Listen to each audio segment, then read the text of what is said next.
Hola, buenas noches a todos. Hello, everybody. Thank you for joining me live here on the Picky Girl Travels the World YouTube channel. Um, I'm Adelia Aborshade, aka Picky Girl Travels the World, and I'm so glad y'all are joining me tonight because we're going to talk about something that I don't really know a whole lot about. And if you've watched previous videos, I've kind of poo-pooed the whole idea. But bringing on a friend of mine because like I might be at a place where this might work for me. So I thought, why not have us all benefit from what she knows? Um, on this channel, I typically talk about travel. I talk about living abroad. I left the United States 8 years ago. I've lived in 4 or 5 different countries. And we also talk about money because my day job, if we're going to call it that, is I am a money coach. I am also a retreat host. And so this is the place you can come on the internet where we talk about money and it's not weird and it's not shameful and there's no taboo. So, if any of those things are of interest to you, welcome. Be sure to subscribe, turn on your notifications. That way, YouTube knows to bring more of this content to your feed. So, without further ado, welcome, Dara. Hello. Thank you so much for joining us tonight. You're welcome. You're welcome. I mentioned to the people a little bit that you're here because really my total self interest and self serving, because I am getting ready to book some travel and actually spend a lot of money because I got a lot of different things going on. And something you said to me, I don't know, a couple weeks ago about, well, if you got a big spin coming up, why not take advantage of that and get some miles and some free travel? And I was like, okay, let me see what's out here. And I started to do it. And I was like, oh, I hate this. This is like work. Let me see if Duran wants to come on and talk about it instead. Absolutely. Absolutely. Listen, this for me is fun. This for me is play. And I fully believe that that's the only time you should do this is when it's fun and when it's play. And you have the time to invest. It does take some investment. It is free travel in quotes because you will work for it. Um, Okay. you got to have a strategy. There's some benefits to it, but there's a cost, and the cost is the planning. It's the research. It takes some time. I now am a lady of leisure, so I have the time to invest in it. I am by no means an expert, but one of the benefits of having a late stage ADHD diagnosis is the fact that I used to get like hyper focused on things. I can now use my hyper focus for good, for things like Okay. flying business class. Okay. I do want to say, if by chance you are on my mailing list and you got the email that went out yesterday, trying to see if I have a thing in here to sign up on the mailing list. Ah, I do. If you want to be on the mailing list, feel free to join us. There is a link in the description. But the email I sent out yesterday was very much about don't be using your credit cards, don't be taking on debt. So if yesterday's email resonated with you, or maybe that was this morning, because what is time? If that email resonated with you, this conversation probably not for you. Okay. Mm-mm. This what we're going to be talking about, one, this is very like entry level, starter level, but two, um, trying to hack credit cards to get miles and points is only for folks who can pay off the bill at the end of every month. And if that is not you, this conversation is not for you. This video is not for you. There are several hundred other videos on this channel. Feel free to watch another one of those. Don't watch this one. Well, and Adelia, here's the thing. I first of all I want to say hi because I see some folks in the chat that I know. Hi, folks. So I will say this. I am on your mailing list, and I saw it come through today, and I was like, did she do that because she knew we were going to have this conversation? But I know it was right on time with Black Friday coming along. But before I even started talking about like what credit card hacking is for folks that don't even like aren't even really aware of like what the benefits are, I had my little cautionary tale, right? So I wanted to start out with like, are you even a candidate? And so I have a couple questions I want to run through because you know I can be a little chatty. ADHD, I can be a little scattered. So I took a couple little notes to keep me on point. But if the answer to these questions for you is no right now, that is okay. You can actually take this information, file it away in your mental Rolodex. And if and when the time comes, you can actually start by just dipping your toe in because that's what happened for me. Just by way of backstory, I got started in this when I first decided that I was quitting my job, retiring early, and leaving the United States. It was at that time that I paid off some piddly debt that I had, paid off my car and all of that. But it hit me. I was like, wait a minute. I'm paying this car off. I'm paying it off in cash. Get some credit card points. And that was what started me down the path of researching ways to do that strategically. I was not at the point where I knew I could do all the research to figure out how to use the points. But I said, you know, my credit is great. I now have no debt. During this, you know, I think it was like 9 months that I had or whatever. Whatever I spend, can I optimize this spend on these things that I know are just have tos because I wasn't spending money on want tos? Let me spend strategically and earn points that I will then use in my future life when I'm no longer earning a paycheck. And I just earned the points. They sat in essentially the bank until I had the time to invest and figure out how best to optimize the use of those points. So, How so many I kind of points we started talking early on. about? I'm Oh, just baby, curious. I'm nosy. How many points we by the talking about? time I got here, when I added it all up, I probably had about 700,000 points. Wow. Yeah. You know, there's some people in the chat that I see, hi, that know me. I recently had a health, I wouldn't call it a scare because I wasn't scared. I had a health reboot. An Let's call it that. an incident, we'll call it. I'm gonna call it a reboot. Um, and I knew I was going to have some hospital bills that I had to pay that I was going to get that I'm getting reimbursed for. And I was like, I should open a new credit card to put these bills on, you know, pay because I consider it paying through. I am paying through a credit card because they're getting paid off at the end of every month. And lo and behold, American Express was like, well, you have our platinum personal card. Would you like a platinum business card? And we'll give you 175,000 points. And I was like, don't mind if I do. So, you know, now I've increased my balance back up because I'm not a person who spends a lot of money otherwise. But I'm getting ahead of myself. Are you a candidate? This is the first question. Are you solid financially? And by solid, I mean, do you sleep easy with no financial stress? Do you have an emergency fund that is fully funded? Are you not a person who lives paycheck to paycheck? Do you pay off your credit cards in full every month? So, like, I'm old enough that, like, I remember my family used to use the term charge cards. They were called charge cards, not credit cards. Do you use your credit cards as a charge card? And even further, I believe that you shouldn't be in this game if you're not willing to set up your credit cards to pay automatically.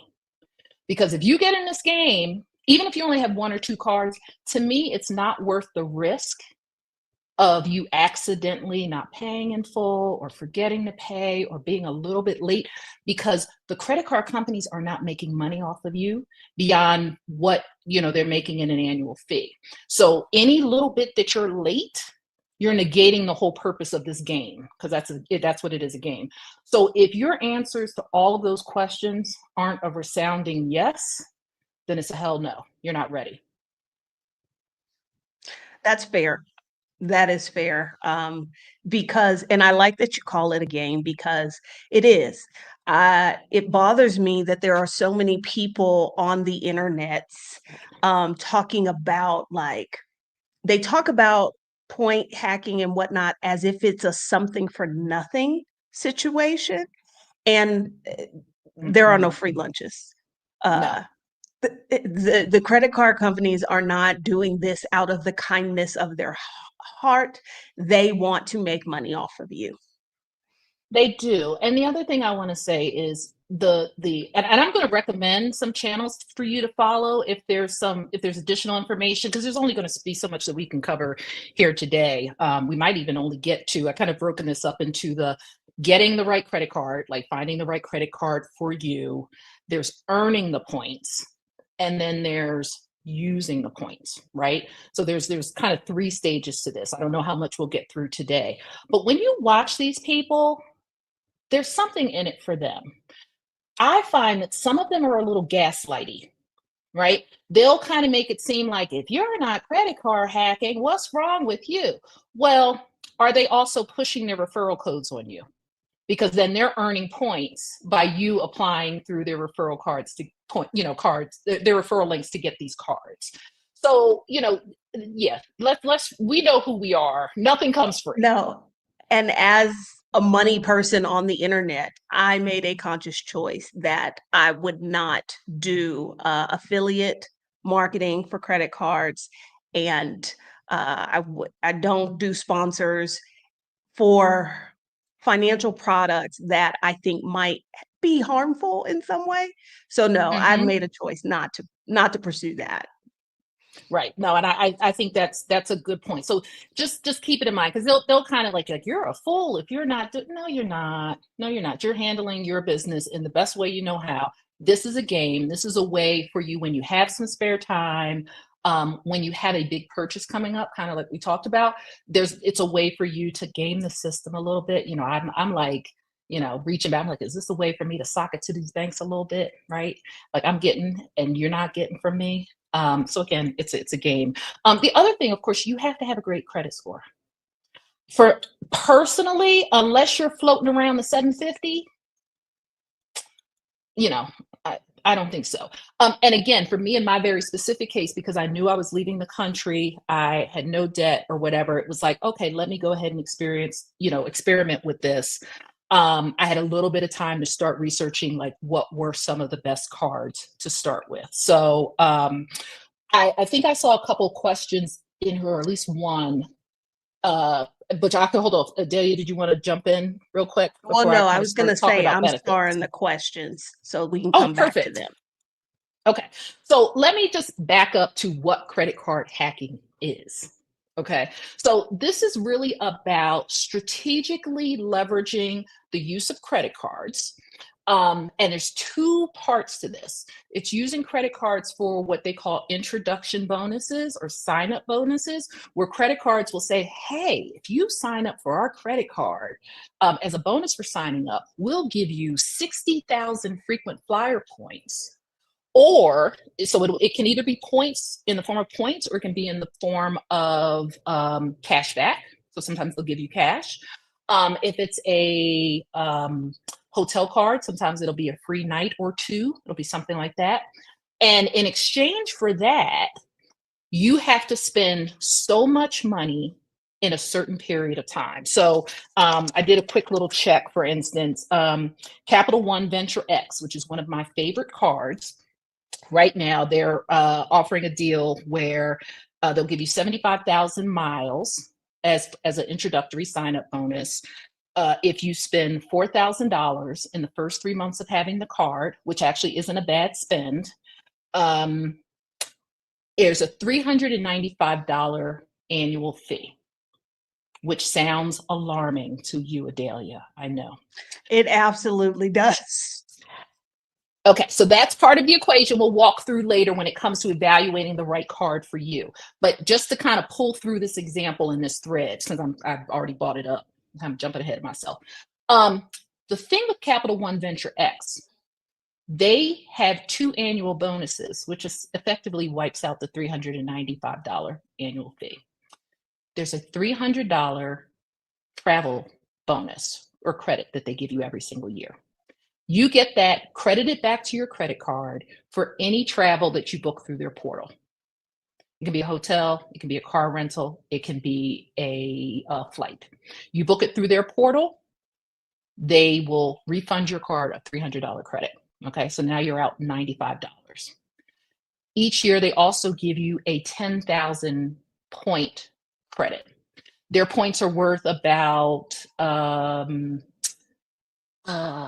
it's kind of 1 to 1, but when you do the math and the way that the valuations run, you end up earning $5. You end up sort of netting $5 on that 395 annual fee. So that's one thing. The other thing that you can do, and again, I'm just going to pull this thread through with this single example, then I'm going to go back to benefits and kind of talking about the whole game. The other thing that you do, even if you only have one card, when it comes to optimizing, you don't keep the card more than the 1 year, right? You keep the card for the 1 year, you earn the points, and then you call a credit card company and you're like, I don't think this card is working for me. I'm thinking that maybe it's time for me to make a change. And what you're basically looking for is what they call a retention bonus, where they're going to offer you where they're going to offer to waive the annual fee for you to keep the card for the following year. If they don't offer you a retention bonus, you never close the card. You never close the card because that's a hit to your credit report. Instead, you ask to downgrade the card to a no fee card and you stick it in the back of your drawer and you don't use it. Okay. Yeah, no, I have a Delta. I had the Delta Gold Amex, and then when the 1 year was up, because I got the miles, when the year was Mm-hmm. up, and I was like, okay, let's downgrade this to the blue card that does not have a Mm-hmm. fee, because I can't be paying a annual fee. I don't believe Absolutely. in it. Exactly. And so I now actually have all of my cards because I have about, I'm in the teens, I'm in the high teens on the card. Oh, good Lord. So I have a separate credit card calendar that has all of my like benefits if they have a calendar by which I have to use them so I don't miss out on any of the benefits. It has all of the renewal dates, it has all of the annual fees, so I track all of the stuff. So when I say it's a hobby, it's a hobby. You do not need to go there. You can do this with one card. Oh no. Because I was going to say that, particularly how I live my life abroad, I rarely spend enough money to make any of this worth the while. It just so happens that I know between some flights I want to take, some events I want to attend, that and I need to like start booking things, that I'm gonna be out a sizable amount of money. So I might as well see about getting some points for it. But yeah. Exactly. Exactly. So this is just one example. And so, to go back to like sort of like what is it and sort of the benefits. So you can earn points, you can earn cash back, you can earn free hotel stays. Um, Besides that, you also can earn all of those things, not just with the sign up bonuses, but with your daily spend, which is why a single card can work very well. I'm going to continue to I'll use the Capital One Venture X because that actually is one of my favorite cards because it's very simple. You get 2 points for every dollar you spend. Other cards are like, you get 5 points back for every restaurant. My mind is too fractured. I can't remember all that. Capital One makes it easy. So let's say you have kids sports dues that you are paying monthly or whatever. If you get the right card and it's the one that works for you, you can channel all your recurring payments to that single card. And you know that you're getting points on that, especially if you're paying them like directly, like direct deposit from your checking account every month anyway. Why not use the card to pay through? Use the card to pay Yeah. through. So you can earn points that way. Those points, if you're not getting cash, you're not getting hotel stays, you can use those points to upgrade your class when you're buying tickets. So you want to, maybe you're buying a coach ticket, you can upgrade to business or to first class. They will often, and someone asked the question about this, they often come with access to airport lounges, which I love because I know that I was royalty in a past life. Different cards come with different types of airport access. I think I have access to every lounge in the world now with all the variety of different cards that I have. I think that's wonderful. Most of the flagship cards now you will get either free or reduced TSA pre-check and or clear and or global entry. So I don't pay for those things anymore. I haven't paid for those in years. You'll get a variety of different kinds of discounts. I get one of my Amex cards gives me $10 a month back on my cell phone. The other one gives me $10 a month back on Uber, but only if I use it in the US. The Delta Amex Gold, I think I got that one because they were trying to get me to pay for luggage. And I was like, I'm not paying for luggage. My United card gets me not just free luggage, but I get 70 pounds instead of 50 pounds. Some of the cards will give you, like in that case, it gives me status, like a higher status with the airline, which is what gives me those perks. Some of them give you travel insurance. Some of them give you like the Chase Sapphire Preferred. I have that card. It gives me an upgraded car rental because now that I don't have a car, I don't have car insurance in the US.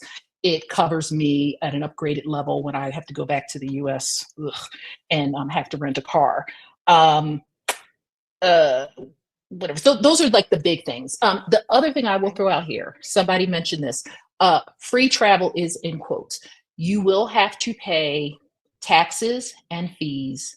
Fees can be significant at times depending on what airline and your arrival and departure airports. So I've seen fees. Somebody mentioned a trip that cost them $5. I've seen situations where people are paying $1,000, but you're paying $1,000 on a ticket that would have cost you 4,000 for a lay flat business class seat on a double decker Emirates flight with a bar. Yeah, that's not a bad deal. That's not a That's not bad a deal. bad deal. Okay, Hmm. so you mentioned like figuring out the right card. Hmm. Yep. You ready to go there? Are there any Yeah. questions we should tackle, you think, before I go there? No. Okay. All right, so a couple of things. If you think about the best card and the best fit for you, so the first thing is, do you have any significant purchases coming up? We kind of talked about that. In most cases, the time frames for card, they'll either give you like a 3 month window or a 6 month window. I've seen spends as low as like cards will say, we'll give you some kind of bonus if you spend, sometimes it's as little as like $500 or $1,000. You'll see that for some of the entry level cards that give you cash back. Some cards are like, oh, sure, we'll give you 150,000 frequent flyer miles if you spend $30,000. And I'm like, yeah, my face. Like, you're talking foolishness, right? So the first thing is think about what is your upcoming expense. What are your upcoming expenses? Do you have any big expenses? I got so crazy about it at one point, like right before I left, because of course, like I said, I had no debt. I was at this point, I was just excited at the idea of earning points. This is how I got to 700,000. I think I had 750,000 by the time I moved. My sister was buying a refrigerator. I was like, can I buy it for you? Because she was going to pay cash. I was like, can I put it on my card and you just give me the cash? I was asking everybody, like, you need me to make a big purchase for you? Because I just wanted to earn the points. But yeah, think about like what your expenses are. Because what you don't want to do is get a card and not be able to capitalize on that sign up bonus. So that's the first thing. Also think about what your recurring payments are. Like what would you be moving over to that card that would make the most sense for you and your life. And again, think about like, are you comfortable with having that chunk of money coming out your bank account every month? It should be something that you're already paying cash for today. Because just think about that credit card as a debit card and you set it up to auto pay and just don't think about it. Um, do you have a preferred airline?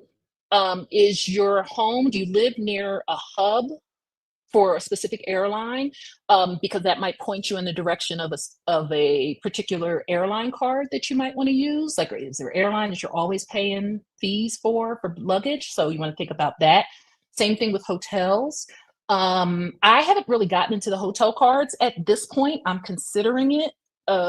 Probably my next card will be a hotel card. But think about that because maybe you don't want to get into the flights. Maybe free hotel stays are what you're more interested in. Um, how many credit cards have you opened up in the last 2 years? This is an interesting one to think about. Chase has some great credit card offerings. They offer great bonuses.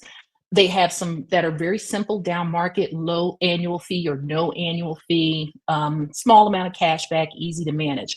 But Chase in particular has a rule. It's their 524 rule. You will be denied by Chase if you've opened more than 5 credit cards or 5 or more credit cards in the past 24 months. So it's 524 rule. Anybody who does credit card hacking knows Chase's rule. So if you are interested in any Chase cards, you want to make them, 1 or 2 of your first few cards if you start to dip into this. But think about how many cards you've opened in the last 24 months. I mentioned that you shouldn't probably get into this game unless you're in the mid 700s in terms of your credit score. I should have said you should be getting a copy of your credit report and taking a look at it before you start this as well, just to be on the safe side. So you should be able to see when you opened your last cards. And then the last thing I'll say about the type of card, do you have a business? If you have a business, that's a great thing because you could consider a business card. Business credit cards are great because generally they don't count against your credit in the same way. They impact your credit score, but the credit card companies don't sort of evaluate them as a purely personal card. So they'll give you more leeway. Like I said, I have a Amex Platinum card. And Amex like, would you like a business card? And one of my friends was like, "Girl, you don't have a job." I was That's like, what I was just going to say. You haven't worked in 2 years. listen, I thought to myself, I should probably open a credit card. And 2 days later, I got the email. I was like, sure, I have a business. I have a little business. It doesn't make a lot of money, but I put the numbers in with what I project next year will look like, and the little wheel spun, and you are approved. Where would you like us to send your card? And so, if you have a business, and there's some really great business cards out there. And the great thing too is if you have a business, it's also a great way to help you with your record keeping. To actually segregate all of your business related expenses. But truth be told, like I said, I put my medical expenses on it because that's how I'm going to hit my spend. Otherwise, I wouldn't have qualified because I don't spend that kind of money these days. I just have to jump in here. The Colonel, she purchased a house with a credit card some years ago. I'm telling you, Wow. you can do it. I There's a tried to credit buy a card. car with one, and they limited me to just a few $1,000s. I was very disappointed. I did try to do that once. Listen, I paid my car off with one, and I meant to do the research before this, but I didn't get to. But if anybody is paying rent, especially in a major city like in a big like a high rise or some kind of credit, some kind of apartment complex that especially is a part of like a major system, there's a credit card out called Built, BILT.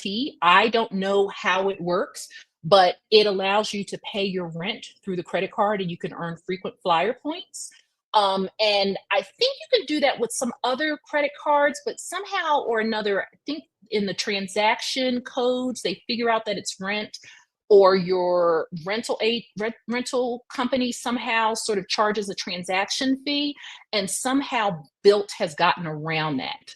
And so, yeah, there's a Okay. way that you can. So, if that's something you're interested in, especially if you're paying a high amount of money for it, Built, I've And heard you're good things paying it about it. anyway. You're Yeah. paying it So, anyway. and you're paying it anyway. So, it's a way to pay through and earn points. Okay. So, um, if you've, thought about like what airlines do I use, that kind of thing, and you choose a card, what's next then? Okay. So, what I would say, so the one last question I would ask is, what am I interested in? Am I interested in points? Or am I interested in cash? Because that's the other thing, right? Some cards are great for cash back, some cards are great for points. So I guess I am more familiar with the points, because the fact of the matter is you're going to get more bang for your buck earning points. It's just a fact. Absolutely. There's nothing wrong with the cash back. And the fact of the matter is you can always convert your points to cash. You cannot always you can't convert the cash to points. So, like, if I wanted to cash in 300,000 points for cash, all of the credit cards would let me do that happily, because they're actually giving me less in giving me cash than they are when I use my points. So a couple of places I'll just keep it simple. There's two websites I would recommend if you want to do research on cards. And they're pretty good at helping you make a comparison between the types of cards. One is the pointsguy.com, which you may be familiar with. He has like a newsletter. Don't look at his YouTube. His YouTube sucks. His newsletter is good. His website is good. And then there's a guy called Ask Sebi, so AskSebby.com. Spell that last part again. SEBBY.com.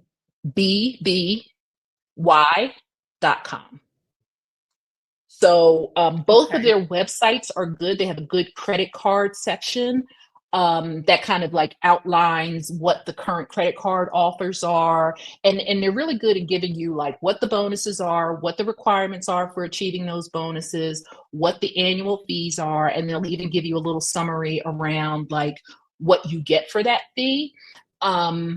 They might have it behind a paywall where they'll actually allow you to kind of go in and like evaluate what the net cost is to you for a year.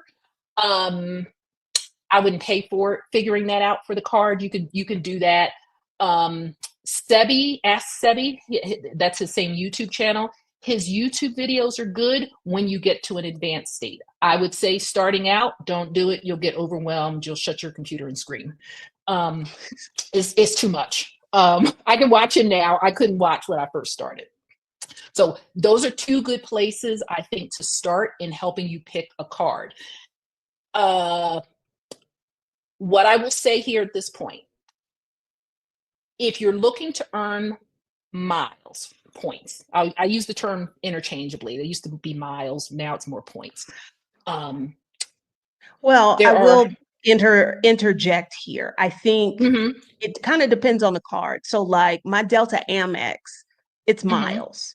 I know Delta has a portal and I can use them like points for other things, but it's miles. But if it's like your Amex Platinum, I'm assuming they're calling it points because they are not an airline.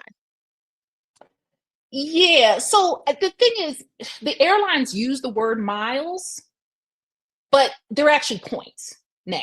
They're back in the day, because my uncle used to use, like, when I was a little kid, he was a frequent flyer. They actually used to it actually would be based on distance. Yeah, It's the not good old anymore. days. Exactly. Now it's actually points, but your airlines will use the word miles, because you're right. That is what they actually think in. They think in miles. And I'm seeing all the questions. I'm trying not to be distracted because I know you're keeping an eye on them, Adelia. So there are a couple utilitarian cards that I will throw out, and then we'll talk a little bit about the strategy of earning and using points. Okay. I talked Okay. about the Capital One Venture X, good utilitarian card.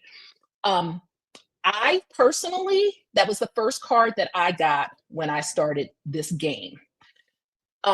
It's an interesting, it's a good basic card. It has a high annual fee, but I feel like it's a wash because you get that $300 back. You get the lounge access. You get the 10,000 miles points. I Ugh, was going to say there's no foreign transaction fees on that or no. international charges on using that. And maybe credit cards have moved away from that, but I do recall I had a Capital One. It wasn't the Venture X. It was like Mm-hmm. whatever the step below that was. And it was Mm-hmm. one of when I got it, because it's probably the card I've had the longest. It was one of the few that did not charge me foreign or international fees when I used Right. it. So I used that one a lot when I traveled. Yeah, exactly. And so when I say flagship, thank you for bringing that up because I think about these in terms of being flagship travel credit cards. And by definition, because they're travel credit cards, they do not charge you foreign transaction fees. Again, we are staying away from fees. We are using other people's, well, sort of money and points, right? So Capital One Venture X, a great solid card to start with, especially because they have a really quirky algorithm in terms of how they approve people. I have heard of people that have like an 810 credit score, multi six figure salary, who get denied. Like you Hmm. can't figure out the why and the where of it. Chase is really simple with their 524 rule. Capital One Venture X is all over the place. And I really love that card. So I think it's a great utilitarian card to start with. The next card that I got, which is kind of sort of uh, people call it kind of the trifecta sort of the travel cards, is the either the Chase Sapphire Preferred or the Chase Sapphire Reserve. They're both great travel cards, no foreign transaction fee. Um, the Chase Sapphire Preferred was the only one I could swallow. Right now, it's 60,000 miles. You have to spend $4,000 in the first 3 months, a $95 fee. I think you end up getting most of that back through a bunch of credits and things. The Chase Sapphire Reserve is the one that a lot of people love. I think their annual fee was $695. I was like, Yeah. it don't feel right to me. Um, in terms of what I got for it when compared to the Capital One Venture X, but either one of the Chase Sapphire cards is a good next one. And again, you're getting it early. And I'm not telling you you need all these cards. By no, again, you could do it with one card and be done. Because again, if you get that Capital One Venture X, 75,000 miles. Um, just last night, because again, this is a hobby for me, so I watch things. Um, right now, there's a business class deal to Lisbon the from the Northeast on Tap Air Portugal for 46,000 points. So Wow, that's a bargain. yeah, so That you're is a basically bargain. going round trip with just that one Capital One Venture X card. So that could be it for you. And then you're spending your daily, you're putting your groceries on it, you're buying your gas, everything's going on that card, and then you're earning points over time. You've got one free flight, you can do it and be done and be out the game, and that's it. Okay. Um, the other card is one of the Amex cards, the Amex Gold, or but again, you can stop there. But those are the ones that you'll hear people talk about a lot. Okay. All right. So we've figured out the right card or an appropriate card given my lifestyle, how I'm spending money. I want points, I want miles. I mean, I want cash back, what have you. Right. Um, you said you had this divided into three parts. Did we already do the second part? The second part is the earning point. So I kind of kind of peppered that in there, right? It's about just targeting as much of your regular life spend as it makes sense to that card. And then also being smart about and really learning how your card works. So does your card give you bonuses on shopping at certain stores, right? Yeah. Does your card give you free streaming at with certain services? I started earning all these points, and it wasn't until I got to Mexico City and had some time, and I started reading through, and I was like, "Oh, wait a minute! I get such and such streaming service for free, or I get and really capitalizing on all of these things that you're getting with this card that you may decide only to keep for a year. And it's at that point, it's about like really digging in and optimizing your spend on the card. I like how you said that, your regular life spend, because I find it's like a slippery slope where people will be like, buy XYZ thing because I'm going to get points, as opposed to these are things I was already going to buy and I'm going to get points. Because it's very easy to get sucked into making purchases for the reward of the points. And this is why it's important to have a strategy. Listen, do it if you want to, but that's why my personal rule is my cards get automatically taken out of my bank account every month. So yes, there was, after a year, one day I opened up my checking account and was like, what the? Because I was acting like a person with a job and I had You to are rein not it a back person in. with a job. And that's why I really think that's an important thing. It's one thing to say, oh, I'll pay this off every month. No, put your money where your mouth is. Set it up on auto pay in full every month. That part. That part. Okay. So the third part, that's probably the part that perplexes me the most. Um, Yes. is okay, so I've got these points. How do I redeem them? It's very simple. Like when I opened the Delta Amex, I just used it to buy Delta flights. And I know I'm only at the tip of the iceberg. I know I'm not doing all that could be done. So let's talk about, okay, now that spent, you've met the minimum spend, you've been awarded the sign up bonus points or whatever. Okay, so how do you go about using them? What are some of the things you can do with them? Okay. So this is the part that like I was like, I know I need like a good year to come off this burnout so that I can then figure out how this works. And I would say it takes it. I booked a trip. I went to Europe this past summer, and it was all points. It was, and I did business class all the way. It took me, a little ADHD, a little perfectionism, wanting to get the right thing. It probably took me 3 weeks to book this trip. I was back and forth to the YouTube videos or whatever. So there's three ways that you can book using your points. You can book directly through the credit card, like you mentioned.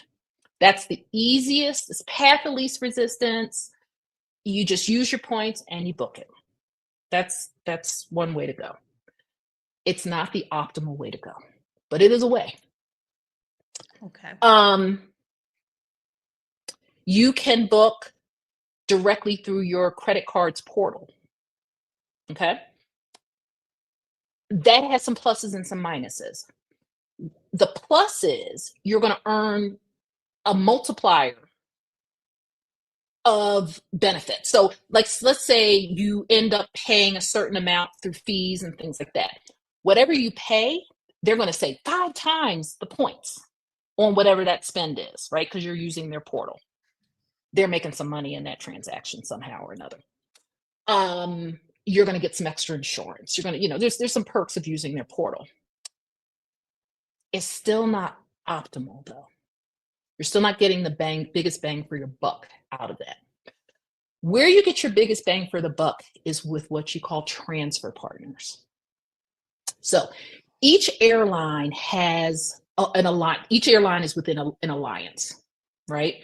Um, and within the alliance and even sometimes across alliances, they have transfer partners. And so what will happen is very often when you're transferring points between different partners, they will offer transfer bonuses. Okay. And so you will get a bonus for spending your points. So let's say you find a and so I use and I'm not sure that this is the right way, but this is how I work.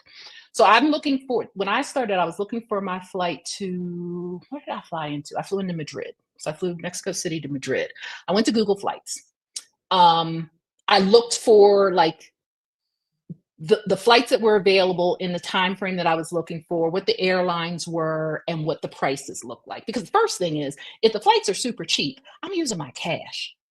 I'm saving my points for the really expensive flights where it's difficult to get a seat or if it's cheap, if it's a bargain, I'm just going to spend the cash, right? I'm using my points for more kind of aspirational sort of purchases.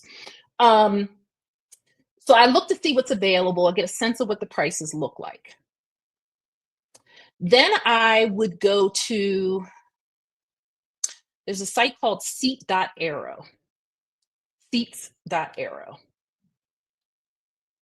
So seats.aero. It is the clunkiest, oldest looking MS-DOS site you have ever seen in your life. I swear somebody just like built it out the kindness of their heart and never updated it. But it's a site where you can enter your travel dates and it will tell you what's available with to purchase with frequent flyer miles, and it'll give you the number. And I'm sorry again if I'm confusing anybody.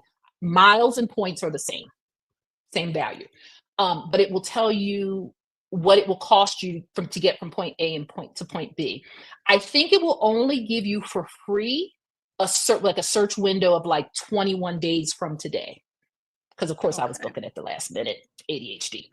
Um, so but if you can pay a fee and get greater access, it's not a real-time search. Like different airlines, like they get a feed, in one airline they got it 24 hours ago, another airline it might have been 2 weeks ago, but it gives you a rough estimation about what the prices are, and you can see on one screen how many points it'll take you for economy plus, business, first.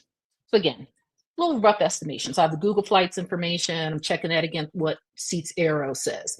Then there's another site called point.me. Point.me is actually pretty good. None of these sites are perfect though, so it's a little bit of cross-referencing across all of them. Point.me is real time. Um, I pay for it, so I can't remember what the difference is between the free and the paid version, but I pay for it because I knew that between this year and next year I'd be using a lot of my points. But what it will allow you to do is to search for a specific time, and then you can give it a plus or minus number of days. It will tell you the airlines that will get you there. It will tell you the travel alliances and the points that will transfer. So I pretty much have all cards except built and one other alliance I'm not keyed into because of the cards that I have. But it'll tell you based on these cards, here's how you will go, here's how many points it will cost you, but it'll show you the discount because of some of the travel partner transfer bonuses that exist. Okay. And sometimes it's really funky, like I want to fly on Emirates, but in order to get, so like if I were to go directly to Emirates and book, it would cost me 125,000 points. But if I transfer my points to Virgin Airlines and book it through Virgin Airlines, the same Emirates flight, I can instead get that flight for 75,000 points. Wow. And point.me is good because they will actually show you a tutorial of how to transfer. They will tell you how many points to transfer and show you like a little screen, like screen images of how to make the transfer. Okay. Now, let's say this is one of my fears. Mm-hmm. I transfer the points. I go to get the ticket. There's no more tickets at that point value. Are my points now at this new place in SOL? They are. So because I have that same, with Gen X, we don't trust nobody. You pay a bill, you take a screenshot. I leave the window open forever Yep. because you won't Yep. trust nobody. So before I do the transfer, I go to Air Emirates, I go to book it, and I go as far as I can. I'm like, okay, that seat really exists. Then I go to Virgin Airlines and I do the same thing. That seat really exists. It is only then that I transfer the points and I sit here and I hit refresh. I hit refresh Okay. and I wait for those points to show up and then I book it immediately. So I had some Okay. stressful, sleepless nights as I was booking these points because that was my fear. Now, in the grand scheme of things, so for instance, my trip that I just had where I was interrupted due to this medical event, and it was going to be my first Air Emirates flight. They were sending an S class to the hotel in Thailand to pick me up, to take me to their private entrance at the airport.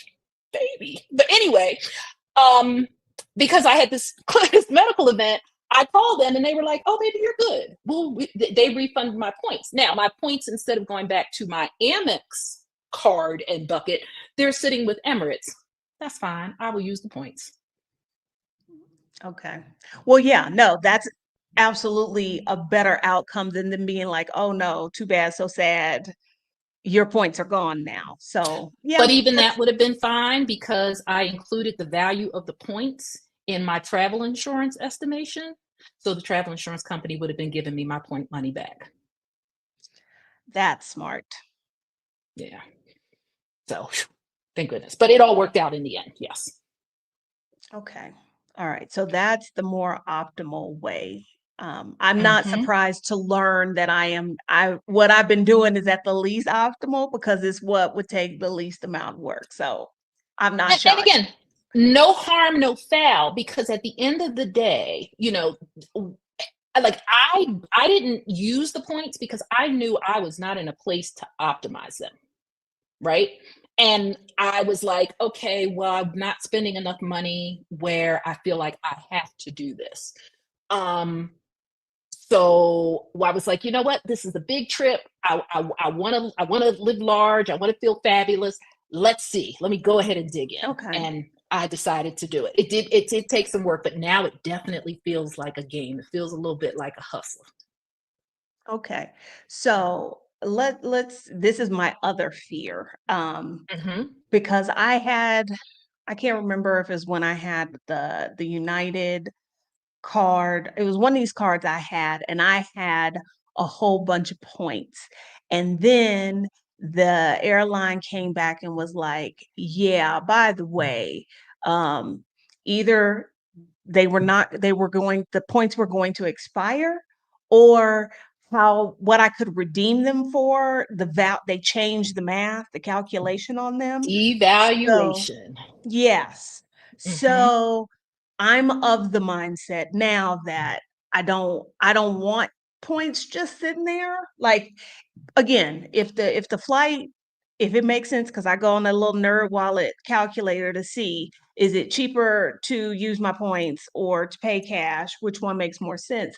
But that is something I'm concerned about is saving and saving and saving and then finding out I did all this saving and they don't go as far as I thought they were going to go. That is why I consider this a game. Okay. This is not real money. So like from the rooter to the tutor, you cannot consider this real money. So if you're thinking about doing this and you are worried about paying any bills you have, do not think about it. if you are really sweating, like, because just about every year, and there was a big thing that came up last year where there was some talk um, about legislation to, limit the use of some, basically, people were talking about meddling in what was happening with credit card points. Legislators were, and they should have been worried about the fact that people couldn't pay their rent, but whatever.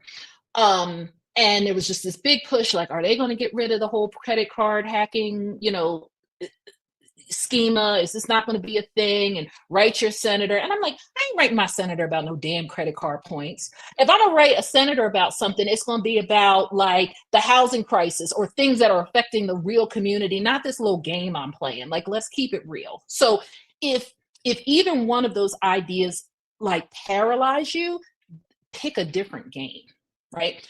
But Okay.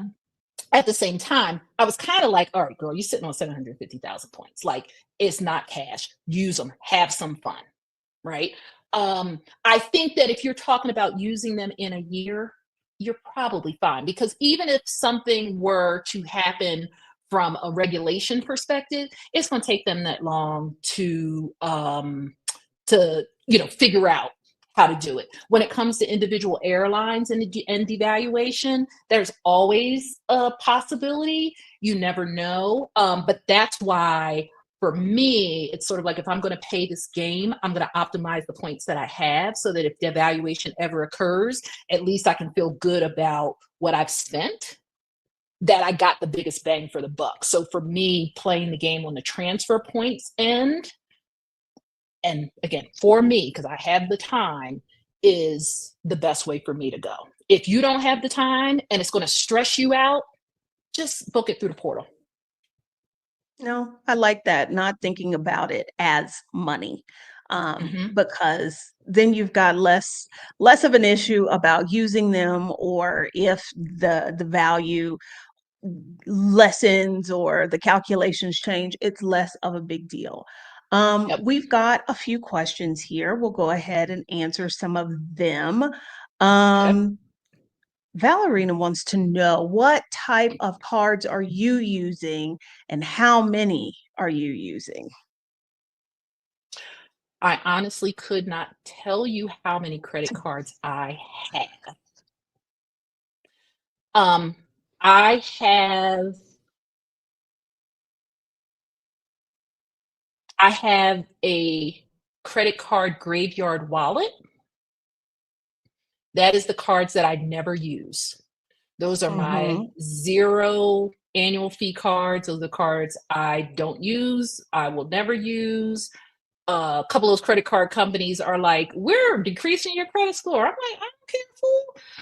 Like, I will never use those cards. They sit in the back of a drawer. I can't even remember what they are, but they're the cards that in my mind, I consider closed, but I would never close them because Mhm. that is not a move that you make. Let the credit card company close them if it's gonna come to that. Exactly. Then I would say there's sort of the secondary tier of cards. So those are my airline cards, which I have a Delta card. I never really use that unless, because I don't fly Delta very often. A little bit more now that I'm in Mexico City, but I still have status with United, so I usually fly that. Um, so those are the kind of the mid-tier cards that I use in particular situations, because the situations call for them. It makes the most sense for me to use those cards. Um, those sit in my like wallet that I swap out in and out of, depending on the situation. Um, my Chase Sapphire Preferred sits in that bucket. I tend to use that card when I'm renting cars. So if I'm going back to the US and I'm renting a car, I'll go and get that card and take it with me when I'm renting a car. Um, but my daily use cards are my Capital One Venture X, because again, it's a no brainer. I get 2 points for every dollar spent. My Amex Platinum, my personal one, which I'm not even going to tell you what the annual fee is, Adelia, because you will fall out of your seat. I'm sure I would. But and I'm on my last year of that. I'm going to be calling for a retention offer for the end of the month on this one, because I'm not paying that fee again. But that card I liked because it insured my devices. It gave me a bunch of other benefits too, but now that they've given me the business one, I'm just going to move everything over to the business one and, call in. They probably won't let me close the other one. They'll probably give me a retention offer, so I'll keep that but I'm not going to do that till now that I think about it to the end of the year because I get like kind of a fancy hotel stay out of that. So I'm gonna give myself a staycation here in the city before the end of the year. Okay. Um, but yeah, I'm at least in the high teens on the credit cards. But I Okay. but I have a whole And, calendar that lays it all out. and okay, she said she's in the high teens, but remember what she also said. You can do this with one card. You're Absolutely. not, you can still benefit from the game with just one card. That is something I think important to keep in mind. Okay. So we had a question. What happens to the outstanding points when you downgrade from the card that has the annual fee to one that does not? Not a damn thing, CK.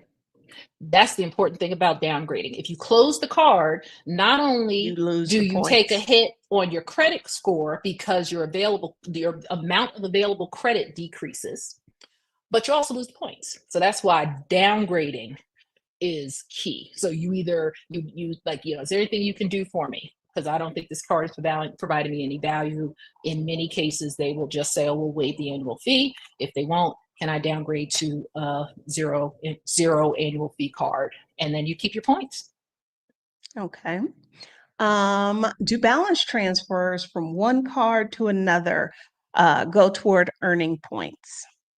No, they do not. And the other thing about balance transfers, they suck because they hit you with all those fees with balance transfers. That's the thing. Balance transfers. I mean, unless you got a great interest rate with your balance transfer, and it's great enough to overcome whatever fee they may be charging you for the balance transfer, and whatever rate they're giving you, you can pay it off in the window before it jumps up.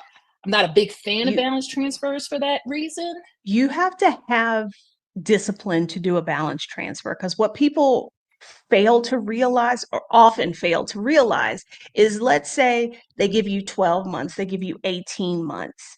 If you miss a payment, because it's not no payment for 18 months, it's no interest. So if you miss a payment, they are going to hit you the balance, the reprieve from interest goes away. They're going to hit you with the interest. If you miss a payment, if you're late on a payment, your additional purchases are subject to Mm-hmm. interest. So you have to be really strategic about using a balance transfer. The fee, usually somewhere between 3 to 5% to move the balance over. I would weigh that against how much am I paying in interest, leaving it where it is. And if you are in a position that you need to transfer a balance, you should not be playing this game that Dara is talking about. Right. But to your original question before the soapbox, girl, they ain't giving. They're not giving you the points on balance transfer. That would be giving you too much of a good deal. So no, they won't do that. It has to be on, I guess what I call organic spend. Yes, yes. Okay.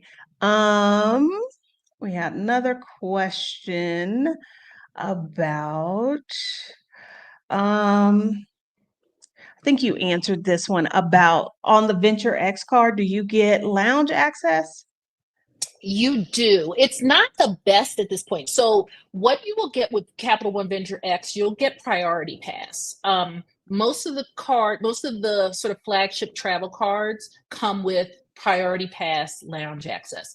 What I've found through having so many cards is that all Priority Pass lounge access is not equal. Um, Even there's a couple of different tiers of Priority Pass networks I've found. So you get Priority Pass through Capital One Venture X, which is fine. Um, they are starting to build their own lounges. I've not been to one yet. I flew They look through nice. from a I distance. I would know. know I'm from the trying to think of inside. where was I? Was I in Houston? No, I can't remember what airport I was in. And they moved our gate, and it would have been my first time going to a Capital One lounge. They're some of the newest lounges out there, so I hear they're fabulous. There's one in Dulles,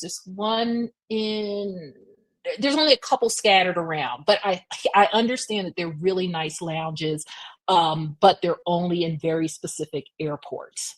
You will get priority pass though. So again, I think it's a wonderful starter card or only card if you want to dip your toe into this space. So you will get Okay. that. Um, I've noticed that the amount you are required to spend seems astronomical compared to what you can purchase with the points. I only take advantage of the promos when I'm making a large purchase. I think what you said, the hack for this or the workaround is the transfer partners. Oh, absolutely. And so, so yeah, it depends on how you're talking about making the purchases, right? So because if you think about it, like again, the Capital One, actually Capital One and the Chase offer right now is about equal. So, well, Capital One's better, 75,000 miles for $4,000 in the first 3 months. Um, Again, that's almost a round trip with that special that Tap Portugal's offering. That's almost a whole round trip business class flight to Lisbon and back from the East Coast. That's I think that's a great offer. But if you were to go through their portal and didn't use the hack of transferring to an alliance partner, yeah, you might only get one ticket. You might only get one ticket in coach. Okay. Okay. That's no bueno. Okay. Or let me say this, or you might only get $750 back. Okay. That's what they And might give you in cash. And when I say only, that's not necessarily a bad thing, right? That could be your win. it could be. It could be, but I'm trying to lay flat in somebody's business class. I think you need to, Adelia. I will I tell think you so though, too. just be prepared to be mad and have a different standard set for your life. Well, no, because I got upgraded when this is about 10 years ago. I flew to London and on American, and they called and were like, hey, we need to rebook you, blah, blah, blah. They put me on a different flight. Wasn't until I got to the airport and printed off my boarding pass that I was like, this says business class. And it was fabulous. And I did cry when I had to go back to when I had to go back to steerage. And I have been plotting ever since. For whatever reason, Delta periodically gives me status, I Oh, guess, to like good. entice me to spend. They'll be like, here, try this out. And mind you, it's only silver. I know that's bottom rung, but still. They're like, try this out for 6 months. And like, if you spend so much by the end of the year, you can keep it. Well, I don't spend enough, but um, I have been very fortunate being here with Aeromexico that I often get upgraded to first class. So, Okay. but yeah, I steerage is getting old, and I need to be in somebody's business class, and so Well, and let me just say this too. Um, I don't want to feel gaslighty about this either. I have a very business sized butt. So I am more comfortable in a business class seat. Um, if you really want to have this, fly coach. Fly coach plus, economy plus, right? yes, yes, that the Because last you few times I am 5'6" and my knees have been on the chair in front of me. And I'm like, okay, so if this is the game we playing with economy, mm-hmm, I can't do this anymore. I will just have to fly, whatever the plus is, or that's just mm-hmm. going to have to be part of my life because I'm at that age. I can't be that uncomfortable. I cannot. Right, but if you're a smaller statue person, or like that's just not where you don't care so much about that kind of a thing, oh, then you'll be good because I'll tell you what, we're kind of in awe about 40,000 miles to Portugal. You could probably get coach for 20, 25. So that 175,000 points that I just got That from could go Amex, afar. how many flights is that? That's a lot. And especially, Yep. and if you have the flexibility, because and that's the other thing I should mention here. When you're using frequent flyer points to book, flexibility is your best friend. If you know you want to go somewhere, like I right now I'm thinking about wanting to visit Portugal. Um, I'm thinking about early spring. I should have been probably thinking about that a couple months ago to really probably get the best deal. Um, because I want to go where the deal is. I don't want to find the deal when I want to go, if that makes sense. The more Yeah, no. flexibility you have, the better. It's the same, when people are asking, "Well, like, how," like, as a school teacher, how was I able to travel like I did? It was I followed the deal.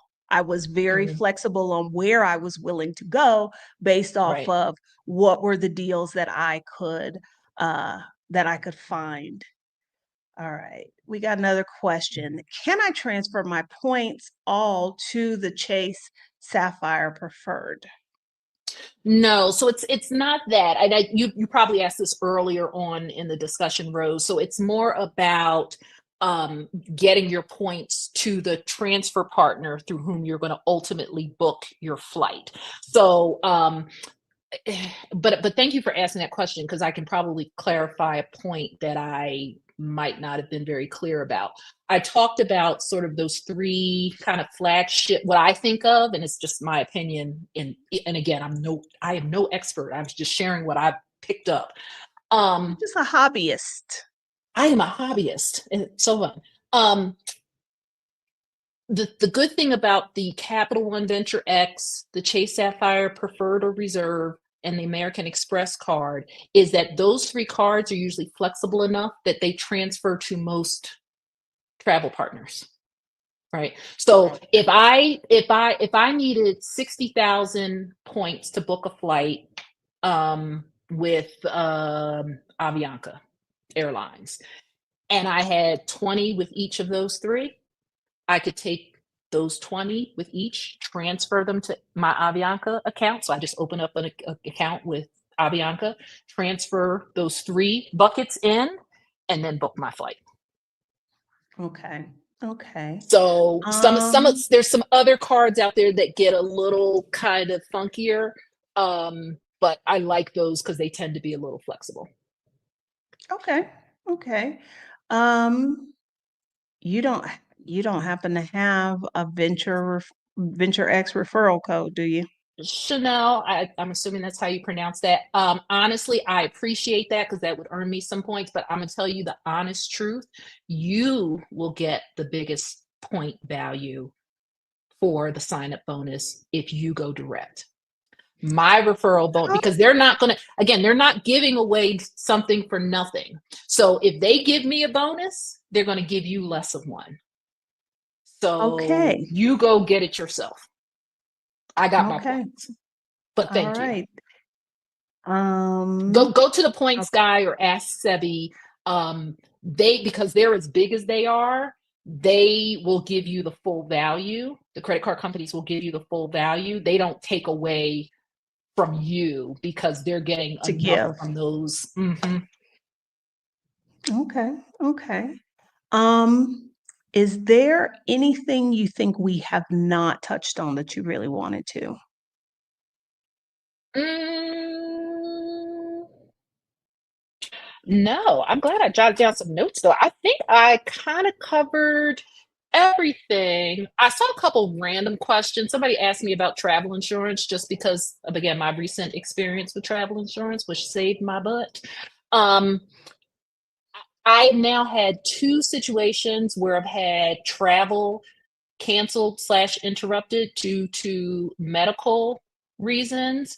Um, And I cannot tell you the importance of having travel insurance. I use a clearinghouse that I purchased through called Square Mouth, like the shape square mouth. I have a big one. Hmm. Squaremouth.com, and you just go in, you enter the details of where you're going, how much you paid for the trip, and it'll return to you a bunch of companies with their quotes, um, what the policy, high level policy details are. You can buy your policy as late as the day before the trip, says the woman with ADHD. Um, and like this trip, because again, I included the value of my points. This trip that I That was valued at very like, smart. And I don't think most people would think about that. They would probably include the things that they actually paid for with cash versus mm, like, oh, I use my points and those points have value. oh, yeah, listen, and I was going to be on the phone with an adjuster. They would not have wanted to have a conversation with me if they were going to push back on that, because the valuation is really clear. Like, you can get the valuation calculations. But I valued that trip at like $7,500. And what they haven't all the thing is, though, once you get to a certain point and you're booking business class trips and you call and cancel, they're like, oh, fine, we'll process your refund. And I was like, well, I was ready for a fight. Like, I thought I was going to fight with the insurance company. So I didn't even really need all of this insurance, except, it helped me in terms of covering my medical. But I would have gotten all of the money back for that trip, although they refunded a lot of it, plus covered my medical, um, for like $300. I've had other plans where I've paid 100. My trip that got canceled due to COVID, that was a $7,000 trip. Cost me $125, and I got $7,000 check back. So travel insurance, I'm a fan. Travel insurance is not the place to cheap out. Like, No. I used to not get travel insurance because I thought about it in terms of, well, I'm going to go. And it's not about me going or not, or my desire. Like, I know I'm not going to cancel. It's not about that. It is about the unforeseen things that can happen to enter things that you have no control over. Like a I pandemic. think like a pandemic, or what was it a couple of years ago when it was snowing and half of the US was grounded? Like, that's one Hmm. of the reasons I try not to transit through the US, because in Europe, I got to do a whole lot less to get what I am owed to get on with my trip. So, paying an extra $100 or so for the peace of mind of knowing that if anything messes up on this trip, I will get my money back or I will be compensated in some way. I Right. don't. That's not the place to be cheap, y'all. It really isn't. Hmm. Uh, we had a quick question from Celeste. How do you calculate the value of the points that you used? Oh, yeah, and I probably use the word "I" a little liberally, like, I evaluated. When I say I mean I looked at someone's YouTube video who did the valuations, like, the Points Guy or Ask Sebi, or, there's a bunch of other people. I won't, trouble you with all of them.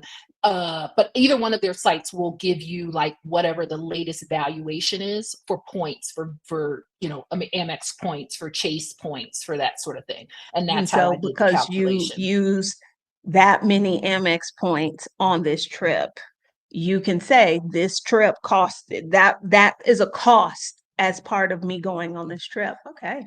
All And you just right. use it like as a multiplier. Okay. All right. Somebody asked my favorite card that has lounge access. It would be the Amex Platinum, but that's such a silly card. I mean, it's so ridiculous. The annual fee, I can't even say how much it is. But their lounges are really, really good. But there's so many people that do credit card hacking now that their lounges get crazy, crazy crowded. That's what I So was gonna ask. they get crazy crowded, and so I think just this month they started a reservation system, so you can actually reserve entry before you go. But then they before that went a step further, where most of the priority pass lounges that you get access to with Capital One and various other cards will allow you to bring a guest for free. Amex is like, how about no? How about you want to bring a guest? It's $50. Now, I got that card because I was traveling with a friend of mine. We were going sailing, and I think we had like a 6 hour layover in Houston, and she had the platinum card. And we're standing in line, and I was like, let me go in here and check out this lounge. And I went in, I saw the food, I saw the bar, and they had like a little privacy room where you could go and take a nap and all this. And I was like, $50. I was like, I'm gonna be in here for like 5 hours. That's like two meals. Let me go ahead and pay this $50. And so while we were in there, I was like, this is nice. And so I was like, you know what? I sat there in the lounge and applied for the card and got it, and then went back up and got a refund on my $50 while we were sitting there. So that's one of my favorite lounges. The one here in Mexico City is great. You're not even like they bring your food to you. You don't have to go to there's no buffet. What are we, riffraff? They have a lovely wine selection. My sister was there. She was like, I don't have any pesos to tip. I was like, they probably wouldn't take it anyway. But that's one of my favorite ones. But um, it was going to go bye bye even if I didn't get the business one. It was like, girl, you don't work. Stop playing. Yeah. Okay. Well, I have found this very helpful, and Good. I have some strategy. Okay. So now I gotta narrow down the card offers that will probably make the most sense for me, and then we'll go from there. But I appreciate you sharing your knowledge with me and with the Picky Girl Nation as well. But really, she came on here for me. Well, and you and I can talk offline, Adelia. I got you. Like I said, I done a little research. I had to reboot my computer. That's why we were a little bit late. And I have some very specific ideas for you as I've Fabulous. started looking myself. But I hope this was helpful to everybody. And like I said, I'm definitely no expert. There's a lot of them out there on the especially on YouTube. Just if you come across one and it's overwhelming, it is not your fault. It is overwhelming. I just put my head down and muddled through, and wanted to share what I've learned. There's probably some of you in the chat now that know more than I do, but I thought I would just Adelia asked, I figured I would pass it along. All right. All right. Well, thank you. Thank you, everybody who came and hung out with us live. Thank you to the folks who are watching this on the replay. If you are not subscribed to the channel, you should go ahead and do that. That's really the best way to let YouTube know that you want more of this content. And so I will see you all. What is today? I'll see you all soon. I'm not sure when, but I'll see you all soon. Time and Good space, who night, knows? everybody. Yeah, what is time?